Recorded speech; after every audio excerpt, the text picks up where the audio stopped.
নমস্কার। সাহিত্য শ্রবণ চ্যানেলের তরফ থেকে সকল শ্রোতা বন্ধুদের আন্তরিক অভিনন্দন জানাচ্ছি। দেখুন, ছোটবেলার গল্প পড়ার অভ্যাসটা বড় হয়ে কর্মব্যস্ততার সাথে সাথে হারিয়ে যাচ্ছে। তাই সাহিত্য শ্রবণে চ্যানেলের প্রচেষ্টা সেই সব পাঠযোগ্য সাহিত্যগুলিকে আপনাদের কাছে শ্রবণযোগ্য করে তোলা। আমার প্রথম প্রয়াস বাংলা সাহিত্যের অন্যতম ছোট গল্প রবীন্দ্রনাথ ঠাকুর রচিত ঘাটের কথা। গল্প শুরু করার আগে আপনার কাছে ছোট্ট অনুরোধ, গল্পটি স্কিপ করবেন না, পুরোটা শুনুন। আর অবশ্যই লাইক, শেয়ার এবং সাবস্ক্রাইবের মাধ্যমে চ্যানেলটির পাশে থাকুন। ও হ্যাঁ, পরবর্তী গল্প শোনার জন্য বেল আইকনটি অবশ্যই প্রেস করে দেবেন। চলুন শুরু করি আজকের গল্প ঘাটের কথা।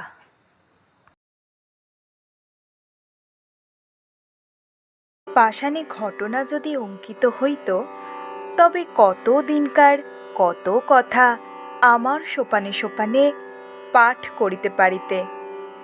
পুরাতন কথা যদি শুনিতে চাও, তবে আমার এই ধাপে বৈশ্য। মনোযোগ দিয়া জলকল্লোলে কান পাতিয়া থাকো। বহু দিনকার কত বিস্মৃত কথা শুনিতে পাইবে। আমার আর এক দিনের কথা মনে পড়িতেছে, সেও ঠিক এইরূপ দিন। আশ্বিন মাস পড়িতে আর 2-4 দিন বাকি আছে। ভোরের বেলায় অতি ঈষৎ মধুর নবীন শীতের বাতাস নিদ্রোত্থিতের দেহে নূতন প্রাণ আনিয়া দিতেছে। তরুপল্লব অমনি একটু একটু শিহরিয়া উঠিতেছে। ভরা গঙ্গা, আমার 4টি মাত্র ধাপ জলের উপরে জাগিয়া আছে। জলের সঙ্গে স্থলের সঙ্গে যেন গলাগলি। তীরে আম্রকাননের নিচে যেখানে কচু বন জন্মিয়াছে, সেখানে পর্যন্ত গঙ্গার জল গিয়াছে। নদীর ওই বাঁকের কাছে 3টে পুরাতন ইটের পাঁজা চারিদিকে জলের মধ্যে জাগিয়া রহিয়াছে। জেলেদের যে নৌকাগুলি ডাঙার বাবলা গাছের গুড়ির সঙ্গে বাঁধা ছিল, সেগুলি প্রভাতে জোয়ারের জলে ভাসিয়া উঠিয়া টলমল করিতেছে।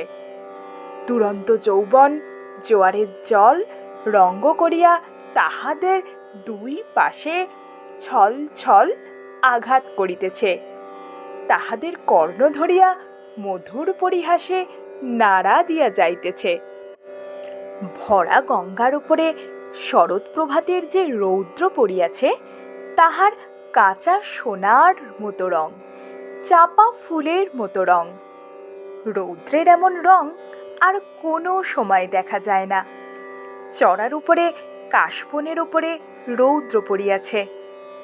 এখনো কাশফুল সব ফুটে নাই, ফুটিতে আরম্ভ করিয়াছে মাত্র। রাম রাম বলিয়া মাঝিরা নৌকা খুলিয়া দিল। পাখিরা যেমন আলোতে পাখা মেলিয়া আনন্দে নীল আকাশে উড়িয়াছে, ছোট ছোট নৌকাগুলি তেমনি ছোট ছোট পাল ফুলাইয়া সূর্যকিরণে বাহির হইয়াছে। তাহাদের পাখি বলিয়া মনে হয়। তাহারা রাজহাঁসের মতো চলে ভাসিতেছে, কিন্তু আনন্দে পাখা দুটি আকাশে উড়াইয়া দিয়াছে। ভট্টাচার্য মহাশয় নিয়মিত সময়ে কোষাকুষি লইয়া স্নান করিতে আসিয়াছেন।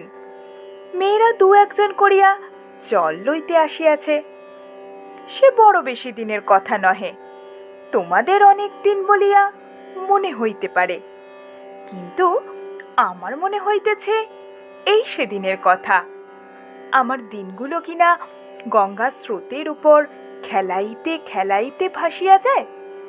বহুকাল ধরিয়া স্থিরভাবে তাহাই দেখিতেছি, সেই জন্য সময় বড় দীর্ঘ বলে মনে হয় না।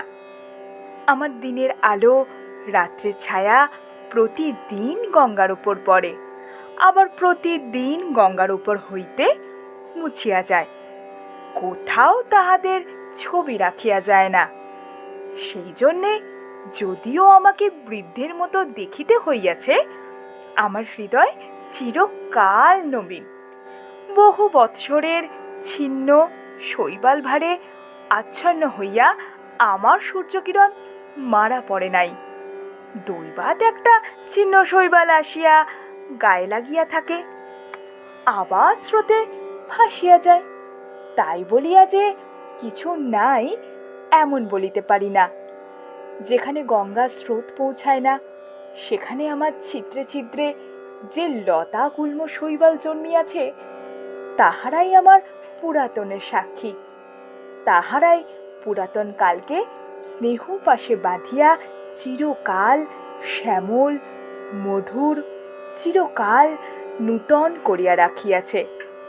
গঙ্গা প্রতিদিন আমার কাছ হইতে এক ধাপ সরিয়া যাইতেছেন, আমিও এক ধাপ করিয়া পুরাতন হইতেছি। চক্রবর্তীদের বাড়ির ওই যে বৃদ্ধা স্নান করিয়া নামাবলী গায়ে কাঁপিতে কাঁপিতে মালা জপিতে জপিতে বাড়ি ফিরিয়া যাইতেছেন, উহার মাতামহী তখন এতটুকু ছিল। আমার মনে আছে, তাহার এক খেলা ছিল। সে প্রত্যহ একটি ঘৃতকুমারীর পাতা গঙ্গার জলে ভাসাইয়া দিত। আমার দক্ষিণ বাহুর কাছে একটা পাকের মতো ছিল, সেইখানে পাতাটা ক্রমাগত ঘুরিয়া ঘুরিয়া বেড়াইত। সে কলসি রাখিয়া দাঁড়াইয়া তাহাই দেখিত। যখন দেখিলাম কিছুদিন বাদে সেই মেয়েটির আবার ডাগর হইয়া উঠিয়া তাহার নিজের একটি মেয়ে সঙ্গে লইয়া জল লইতে আসিল, সে মেয়েও আবার বড় হইল। বালিকারা জল ছড়িয়া দুরন্তপনা করিলে তিনি আবার তাহাদিগকে শাসন করিতেন ও ভদ্রোচিত ব্যবহার শিক্ষা দিতেন। তখন আমার সেই ঘৃতকুমারীর নৌকা ভাসানো মনে পড়িত ও বড় কৌতুকবোধ হইত। যে কথাটা বলিব মনে করি সে আর মনে আসে না। একটি কথা বলিতে বলিতে স্রোতে আর একটা কথা ভাসিয়া আসে। কথা আসে কথা যায়, ধরিয়া রাখিতে পারি না। কেবল এক একটা কাহিনী সেই ঘৃতকুমারীর নৌকাগুলির মতো পাকে পড়িয়া অবিশ্রাম ফিরিয়া ফিরিয়া আসে। তেমনি একটা কাহিনী তাহার পসরা লইয়া আজ আমার কাছে ফিরিয়া ফিরিয়া বেড়াইতেছে। কখন ডোবে পাতাটুকুর মতো সে অতি ছোট, তাহাতে বেশি কিছু নাই। দুটি খেলার ফুল আছে। তাহাকে ডুবিতে দেখিলে কোমল প্রাণা বালিকা কেবলমাত্র একটা দীর্ঘ নিঃশ্বাস ফেলিয়া বাড়ি ফিরিয়া যাইবে। মন্দিরের পাশে যেখানে ওই গোসাইদের গোয়াল ঘরের বেড়া দেখিতেছ, ওইখানে একটা বাবলা গাছ ছিল। তাহারই তলায় সপ্তাহে একদিন করিয়া হাট বসিত।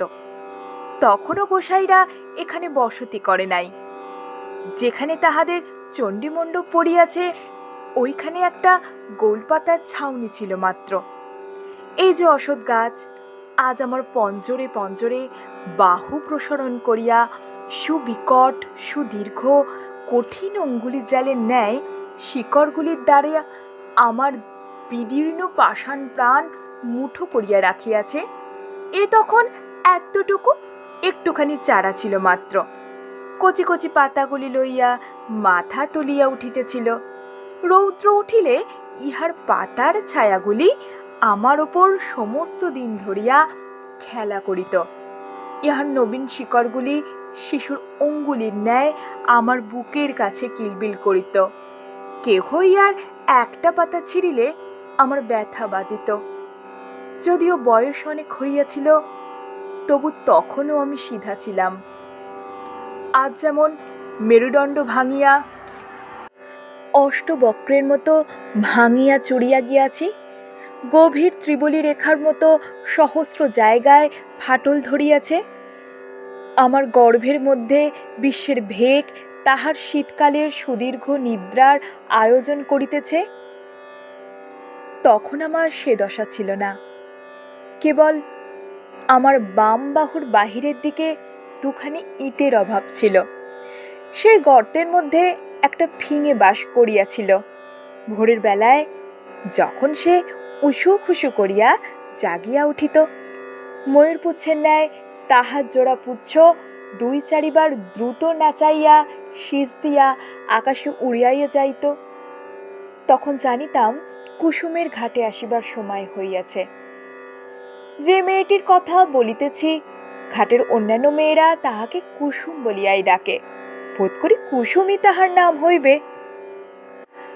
জলের উপরে যখন কুসুমের ছোট ছায়াটি পড়িত, তখন আমার সাধ যাইত সেই ছায়াটি যদি ধরিয়া রাখিতে পারি, সেই ছায়াটি যদি আমার পাশানে বাঁধিয়া রাখিতে পারি। এমনি তাহার একটি মাধুরী ছিল। সে যখন আমার উপর পা ফেলিত ও তাহার চারগাছি মল বাজিতে থাকিত, তখন আমার শৈবাল গুল্মগুলি যেন পুলকিত হইয়া উঠিত। কুসুম যে খুব বেশি খেলা করিত বা গল্প করিত বা হাসি তামাশা করিত তাহা নহে, তথাপি আশ্চর্য এই, তাহার যত সঙ্গিনী এমন আর কাহারও নয়। যত দুরন্ত মেয়েদের তাহাকে না হইলে চলিত না।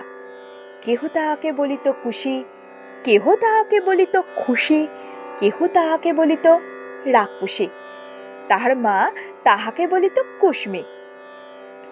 যখন তখন দেখিতাম কুসুম জলের ধারে বসিয়া আছে, জলের সঙ্গে তাহার হৃদয়ের সঙ্গে বিশেষ যেন কি মিল আছে। সে জল ভারী ভালোবাসিত। কিছুদিন পরে কুসুমকে আর দেখিতে পাই না। ভুবন আর স্বর্ণ ঘাটে আসিয়া কাঁদিত।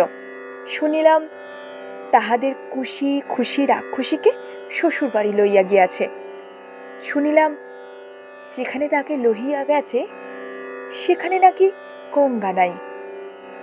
সেখানে আবার কারা সব নতুন লোক, নূতন বাড়ি, নূতন পথঘাট। জলের পদ্মটিকে কে যেন ডাঙায় রোপণ করিতে লইয়া গেল। ক্রমে কুসুমের কথা একরকম ভুলিয়া গেছি। 1 বৎসর হইয়া গেছে। ঘাটের মেয়েরা কুসুমের গল্পও বড় করে না। একদিন সন্ধ্যার সময় বহুকালের পরিচিত পায়ের স্পর্শে সহসা যেন চমক লাগিল। মনে হইল যেন কুসুমের পা। তাহাই বটে, কিন্তু সে পায়ে আর মল বাজিতেছে না। সে পায়ের সে সঙ্গীত নাই। কুসুমের পায়ের স্পর্শ ও মলের শব্দ চিরকাল একত্রে অনুভব করিয়া আসিতেছি। আজ সহসা সেই মলের শব্দ না শুনিতে পাইয়া সন্ধ্যাবেলাকার জলের কল্লোল কেমন বিষণ্ণ শোনাইতে লাগিল। আম্রবনের মধ্যে পাতা ঝরঝর করিয়া বাতাস কেমন হা হা করিয়া উঠিল। কুসুম বিধবা হইয়াছে। শুনিলাম তাহার স্বামী বিদেশে চাকরি করিত। 2-1 দিন ছাড়া স্বামীর সহিত সাক্ষাৎই হয় নাই।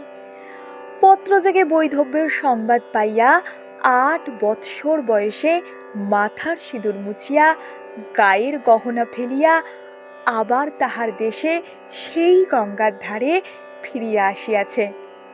কিন্তু তাহার সঙ্গিনীদের বড় কেহ নাই। ভুবন, স্বর্ণ, অমলা শ্বশুরঘর করিতে গিয়াছে। কেবল শরৎ আছে, কিন্তু শুনিতেছি অগ্রহায়ণ মাসে তাহারও বিবাহ হইয়া যাইবে। কুসুম নিতান্ত একলা পড়িয়াছে। কিন্তু সে যখন 2টি হাঁটুর ওপর মাথা রাখিয়া চুপ করিয়া আমার ধাপে বসিয়া থাকিত, তখন আমার মনে হইত যেন নদীর ঢেউগুলি সবাই মিলিয়া হাত তুলিয়া তাহাকে কুশি খুশি রাক্ষসী বলিয়া ডাকাডাকি করিত।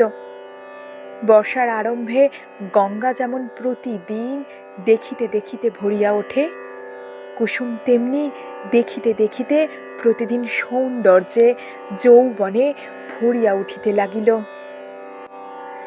কিন্তু তাহার মলিন বসন, করুণ মুখ, শান্ত স্বভাবে তাহার যৌবনের ওপর এমন একটা ছায়াময় আবরণ রচনা করিয়া দিয়াছিল যে সে যৌবন, সে বিকশিত রূপ সাধারণের চোখে পড়িত না। কুসুম যে বড় হইয়াছে এ যেন কেহ দেখিতে পাইত না। আমি তো পাইতাম না। আমি কুসুমকে সেই বালিকাটির চেয়ে বড় কখনো দেখি নাই।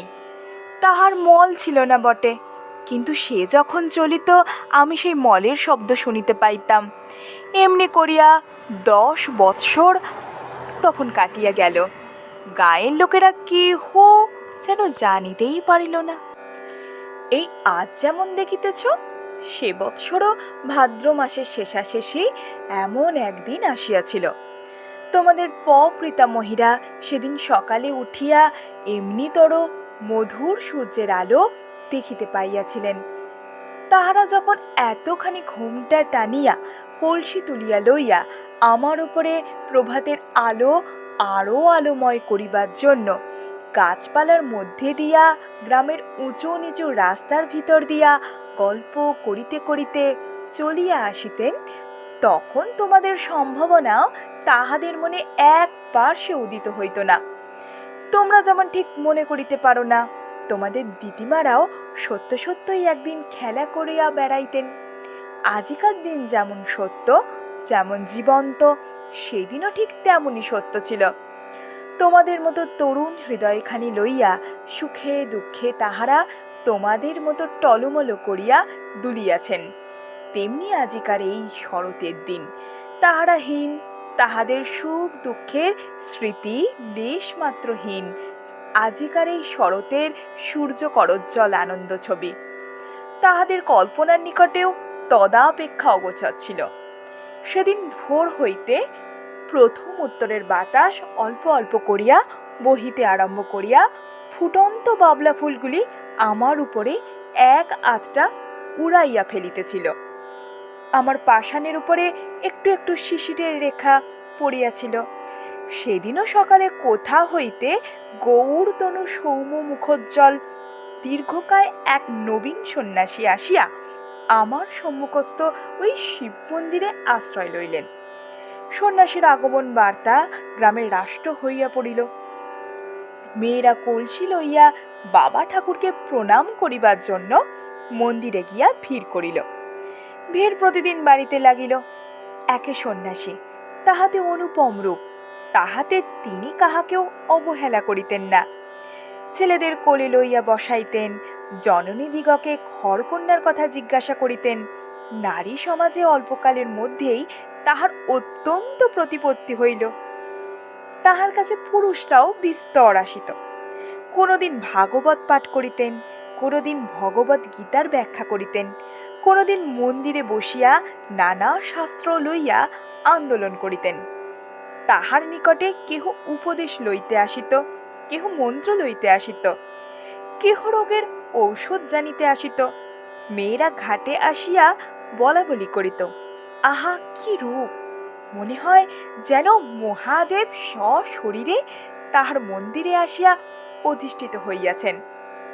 যখন সন্ন্যাসী প্রতিদিন প্রত্যুষে সূর্যোদয়ের পূর্বে শুক তারাকে সম্মুখে রাখিয়া গঙ্গার জলে নিমগ্ন হইয়া ধীর গম্ভীর স্বরে সন্ধ্যা বন্দনা করিতেন, তখন আমি জলের কল্লোল শুনিতে পাইতাম না। তাহার সেই কণ্ঠস্বর শুনিতে শুনিতে প্রতিদিন গঙ্গার পূর্ব উপকূলের আকাশ রক্তবর্ণ হইয়া উঠিত। মেঘের ধারে ধারে অরুণ রঙের রেখা পড়িত। অন্ধকার যেন বিকশোন্মুখ কুড়ির আবরণ পুটের মতো ফাটিয়া চারিদিকে নামিয়া পড়িত ও আকাশ সরোবরে উষা কুসুমের লাল আভা অল্প অল্প করিয়া বাহির হইয়া আসিত। আমার মনে হইত যে এই মহাপুরুষ গঙ্গার জলে দাঁড়াইয়া পূর্বের দিকে চাহিয়া যে এক মহামন্ত্র পাঠ করেন, তাহাই এক একটি শব্দ উচ্চারিত হইয়া থাকে আর নিশীথিনীর কুহক ভাঙিয়া যায়। চন্দ্র তারা পশ্চিমে নামিয়া পড়ে, সূর্য পূর্বাকাশে উঠিতে থাকে, জগতের দৃশ্যপট পরিবর্তিত হইয়া যায়। একে মায়াবী! স্নান করিয়া যখন সন্ন্যাসীর হোম শিখার ন্যায় তাহার দীর্ঘ শুভ্র পুণ্যতনু লইয়া জল হইতে উঠিতেন, তাহার জটাজুটো হইতে জল ঝরিয়া পড়িত, তখন নবীন সূর্যকিরণ তাহার সর্বাঙ্গে পড়িয়া প্রতিফলিত হইতে থাকিত। এমন আরো কয়েক মাস কাটিয়া গেল।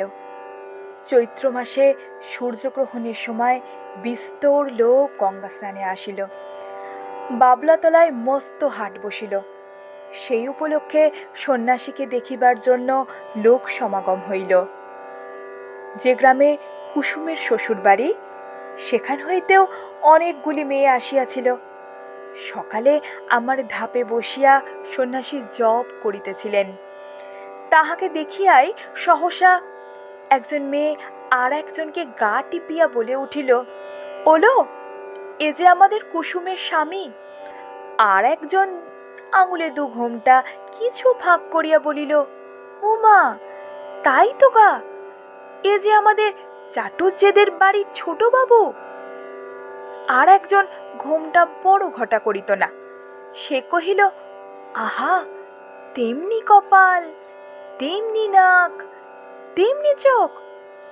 আর একজন সন্ন্যাসীর দিকে মনোযোগ না করিয়া নিঃশ্বাস ফেলিয়া কলসি দিয়া জল ঠেলিয়া বলিল, আহা, সে কি আর আছে, সে কি আর আসবে, কুসুমের কি তেমনি কপাল। তখন কেহ বলিল, তার এত দাড়ি ছিল না। কেহ বলিল, সে এমন একখানা ছিল না। কেহ বলিল, সে যেন এতটা লম্বা নয়। এই রূপে এ কথাটার একরূপ নিষ্পত্তি হইয়া গেল, আর উঠিতে পাইল না। গ্রামের আর সকলেই সন্ন্যাসীকে দেখিয়াছিল, কেবল কুসুম দেখে নাই। অধিক লোক সমাগম হওয়াতে কুসুম আমার কাছে আসা একেবারে পরিত্যাগ করিয়াছিল। একদিন সন্ধ্যাবেলা পূর্ণিমা তিথিতে চাঁদ উঠিতে দেখিয়া বুঝি আমার পুরাতন সম্বন্ধ তাহার মনে পড়িল। কোন ঘাটে আর কেহ লোক ছিল না। ঝিঝি পোকা ঝি ঝি করিতেছিল। মন্দিরের কাসর ঘণ্টা বাজা এই কিছুক্ষণ হইল শেষ হইয়া গেল। তাহার শেষ শব্দতরঙ্গ ক্ষীণতর হইয়া পরপারের ছায়াময় ব্রণ শ্রেণীর মধ্যে ছায়ার মতো মিলিয়া গেছে। পরিপূর্ণ জ্যোৎস্না, জোয়ারের জল ছলছল করিতেছে। তাহার উপরে ছায়াটি ফেলিয়া কুসুম বসিয়া আছে। বাতাস বড় ছিল না, গাছপালা নিস্তব্ধ। কুসুমের সম্মুখে গঙ্গার বক্ষে অবারিত প্রসারিত জ্যোৎস্না। কুসুমের পশ্চাতে আশেপাশে ঝোপে ঝাপে, গাছে পালায়, মন্দিরের ছায়ায়, ভাঙা ঘরের ভিত্তিতে, পুষ্করিণীর ধারে, তাল বনে অন্ধকার গা ঢাকা দিয়া, মুখে মুড়ি দিয়া বসিয়া আছে। ছাতিম গাছের শাখায় বাদুড় ঝুলিতেছে। মন্দিরের চূড়ায় বসিয়া পেচক কাঁদিয়া উঠিতেছে। লোকালয়ের কাছে শ্রীগলের ঊর্ধ্ব চিৎকার ধ্বনি উঠিয়া ও থামিয়া গেল। সন্ন্যাসী ধীরে ধীরে মন্দিরের ভিতর হতে বাহির আসিলেন। ঘাটে আসিয়া দু একটি সোপান নামিয়া একাকিনী রমণীকে দেখিয়া ফিরিয়া যাইবেন মনে করিতেছিলেন। এমন সময় সহসা কুসুম মুখ তুলিয়া পশ্চাতে দেখিল, তাহার মাথার উপর হইতে কাপড় পড়িয়া গেল। ঊর্ধ্বমুখ ফুটন্ত ফুলের উপর যেমন জ্যোৎস্না পড়ে, মুখ তুলিতেই কুসুমের মুখের ওপর তেমনি জ্যোৎস্না পড়িল। সেই মুহূর্তেই উভয়ের দেখা হইল, যেন চেনাশোনা হইল। মনে হইল যেন পূর্বজন্মের পরিচয় ছিল। মাথার উপর দিয়ে পেচক ডাকিয়া চলিয়া গেল। শব্দে সচকিত হইয়া আত্মসম্বরণ করিয়া কুসুম মাথার কাপড় তুলিয়া দিল। উঠিয়া সন্ন্যাসীর পায়ের কাছে লুটিয়া প্রণাম করিল। সন্ন্যাসী আশীর্বাদ করিয়া তাহাকে জিজ্ঞাসা করিলেন, তোমার নাম কি? কুসুম কহিলেন, আমার নাম কুসুম। সে রাত্রে আর কোনো কথা হইল না। কুসুমের ঘর খুব কাছেই ছিল। কুসুম ধীরে ধীরে চলিয়া গেল।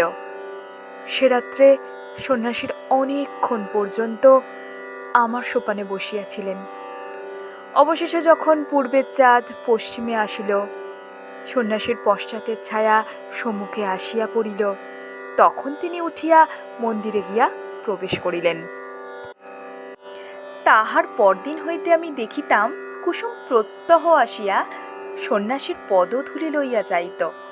সন্ন্যাসী যখন শাস্ত্র ব্যাখ্যা করিতেন তখন সে একধারে দাঁড়াইয়া শুনিত। সন্ন্যাসীর প্রাতঃসন্ধ্যা সমাপন করিয়া কুসুমকে ডাকিয়া তাহাকে ধর্মের কথা বলিতেন। সব কথা সে কি বুঝিতে পারিত, কিন্তু অত্যন্ত মনোযোগের সহিত সে চুপ করিয়া বসিয়া শুনিত। সন্ন্যাসী তাহাকে যেমন উপদেশ করিতেন সে অবিকল তাহাই পালন করিত। প্রত্যহ সে মন্দিরের কাজ করিত, দেবসেবায় আলস্য করিত না।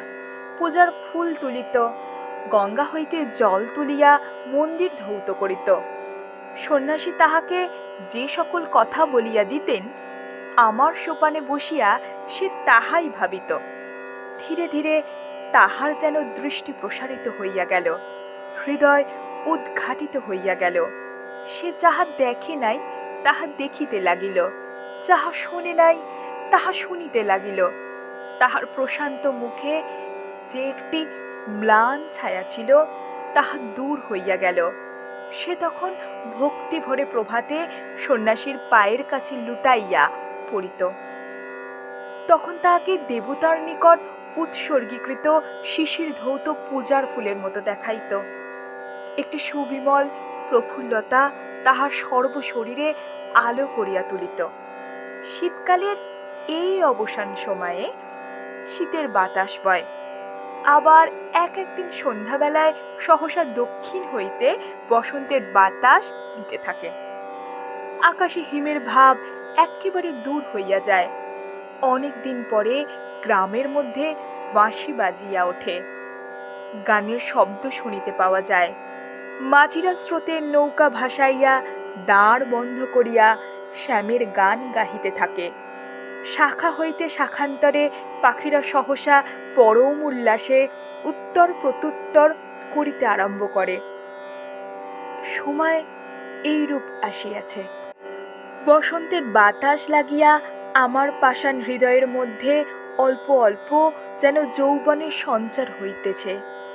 আমার প্রাণের ভিতরকার সেই নব যৌবন উচ্ছ্বাস আকর্ষণ করিয়াই যেন আমার লতাগুল্মগুলি দেখিতে দেখিতে ফুলে ফুলে একেবারে বিকশিত হইয়া উঠিতেছে।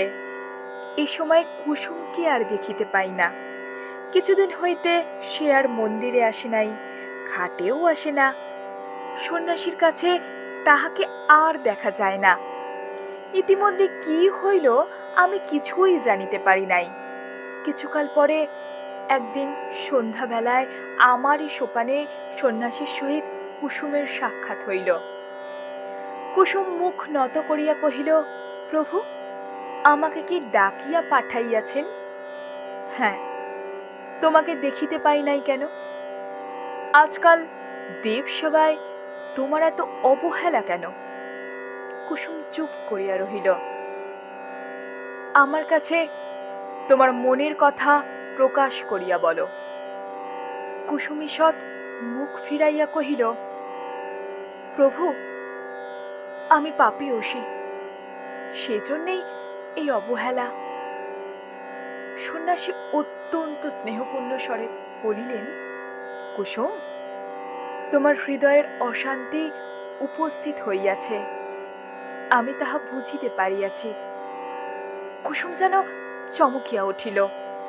সে হয়তো মনে করিল সন্ন্যাসী কতটা না জানি বুঝিয়াছেন। তাহার চোখ অল্প অল্প জলে ভরিয়া আসিল। সে সেইখানে বসিয়া পড়িল, মুখে আঁচল ঢাকিয়া সোপানে সন্ন্যাসীর পায়ের কাছে বসিয়া কাঁদিতে লাগিল। সন্ন্যাসী কিছু দূরে সরিয়া গিয়া কহিলেন, তোমার অশান্তির কথা আমাকে সমস্ত ব্যক্ত করিয়া বলো, আমি তোমাকে শান্তির পথ দেখাইয়া দিব। কুসুম অটল ভক্তির স্বরে কহিল, কিন্তু মাঝে মাঝে থামিল, মাঝে মাঝে কথা বাঁধিয়া গেল। আপনি আদেশ করেন তো অবশ্য বলিব, তবে আমি ভালো করিয়া বলিতে পারিব না। কিন্তু আপনি বোধ করি মনে মনে সকলই জানিতেছেন।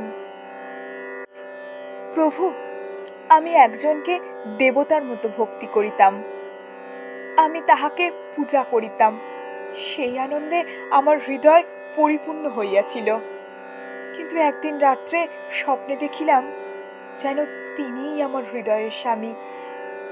কোথায় যেন একটি বকুল বনে বসিয়া তাহার বাম হস্তে আমার দক্ষিণ হস্ত লইয়া আমাকে তিনি প্রেমের কথা বলিতেছেন। এ ঘটনা আমার কিছুই অসম্ভব, কিছুই আশ্চর্য মনে হইল না। স্বপ্ন ভাঙিয়া গেল, তবু স্বপ্নের ঘোর ভাঙিল না। তাহার পরদিন যখন তাহাকে দেখিলাম, আর পূর্বের মতো দেখিলাম না। মনে সেই স্বপ্নের ছবি উদিত হইতে লাগিল। ভয়ে দূরে পালাইলাম, কিন্তু সে ছবি আমার সঙ্গে সঙ্গে রহিল। সেই অবধি আমার হৃদয়ের অশান্তি আর দূর হয় না। আমার সমস্ত অন্ধকার হইয়া গেছে। যখন কুসুম অশ্রু মুছিয়া মুছিয়া এই কথাগুলি বলিতেছিল, তখন আমি অনুভব করিতেছিলাম সন্ন্যাসী সবলে তাহার দক্ষিণ পদতল দিয়া আমার পাষাণ চাপিয়াছিলেন। কুসুমের কথা শেষ হইলে সন্ন্যাসী কহিলেন, যাহাকে স্বপ্নে দেখিয়াছ সে কে বলিতে হইবে। কুসুম হাত জোর করে কহিল, তাহা বলিতে পারিব না। সন্ন্যাসী কহিলেন, তোমার মঙ্গলের জন্য জিজ্ঞাসা করিতেছি, সে কথা স্পষ্ট করিয়া বলো। কুসুম সবলে নিজের কোমল হাত দুটি পীড়ন করিয়া হাত জোর করিয়া বলিল, নিতান্ত কি সে কি বলিতেই হইবে? সন্ন্যাসী কহিলেন, হ্যাঁ, বলিতেই হইবে। কুসুম তৎক্ষণাৎ বলিয়া উঠিল, প্রভু, সে তুমি।